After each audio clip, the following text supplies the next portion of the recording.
আগামীকাল 12 ডিসেম্বর আমাদের শ্রীভূমি জেলার দীর্ঘদিনের আমাদের যে ইচ্ছা লাইভে নিলামবাজারের পক্ষ থেকে আমি আলতাফ হোসেন সবাইকে জানাই স্বাগতম।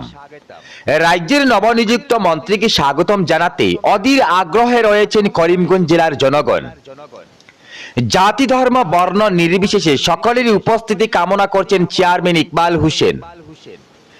আগামীকাল 12 ডিসেম্বর করিমগঞ্জ জেলার মন্ত্রী হিসেবে প্রথমবারের মতো পদার্পণ করছেন কৃষ্ণেন্দু পাল। বরাক সহ সমস্ত করিমগঞ্জ জেলার আনাচে কানাচে গেট ও ব্যানার লাগিয়ে নবনিযুক্ত জেলার মন্ত্রী হিসেবে কৃষ্ণেন্দু পালকে রাজকীয় সংবর্ধনা প্রদান করা হবে। এদিকে করিমগঞ্জ জেলা সংখ্যালঘু উন্নয়ন বোর্ডের চেয়ারম্যান ইকবাল হোসেন বরাকের দুই মন্ত্রী কৌশিক রায় ও কৃষ্ণেন্দু পালকে অভিনন্দন জানান গৌহাটিতে উভয় মন্ত্রীর বাসভবনে গিয়ে। এদিকে ইকবাল হোসেন বলেন, আমরা আজকে অনেক আনন্দিত, কেননা করিমগঞ্জ জেলার জনগণের আকাঙ্ক্ষা ছিল একজন মন্ত্রী। আজ আমরা কৃষ্ণেন্দু পালকে মন্ত্রী হিসেবে পেয়ে সমস্ত জেলার মানুষ গর্বিত বোধ করছি। বিশেষ করে রাজ্যের মুখ্যমন্ত্রী হিমন্ত বিশ্ব শর্মাকে অসংখ্য ধন্যবাদ জানাই।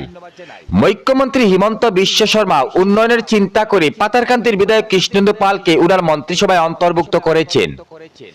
এদিকে ইকবাল হোসেন সংখ্যালঘু সম্প্রদায়ের জনগণ সহ জাতি ধর্ম বর্ণ নির্বিশেষে সবাইকে আহ্বান করেন আগামীকাল রাজ্যের নবনিযুক্ত মন্ত্রী হিসেবে জেলায় প্রথমবারের মতো পদার্পণ করছেন। তাই মন্ত্রী কৃষ্ণেন্দু পালকে অভিনন্দন জানাতে সকলের উপস্থিতি কামনা করছেন। নির্ভীক নিরপেক্ষ সত্য ন্যায়ের পক্ষে অঙ্গীকারবদ্ধ লাইভে নিলামবাজার। ধন্যবাদ।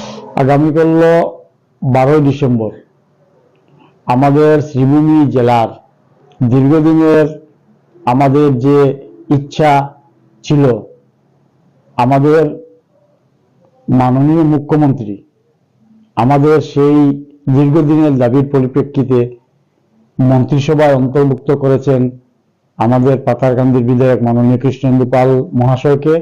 উনি শপথ গ্রহণের পর মন্ত্রিসভায় দায়িত্ব নেওয়ার পর আগামীকাল উনি আমাদের জেলা শ্রীভূমিতে শুভ পদার্পণ করবেন।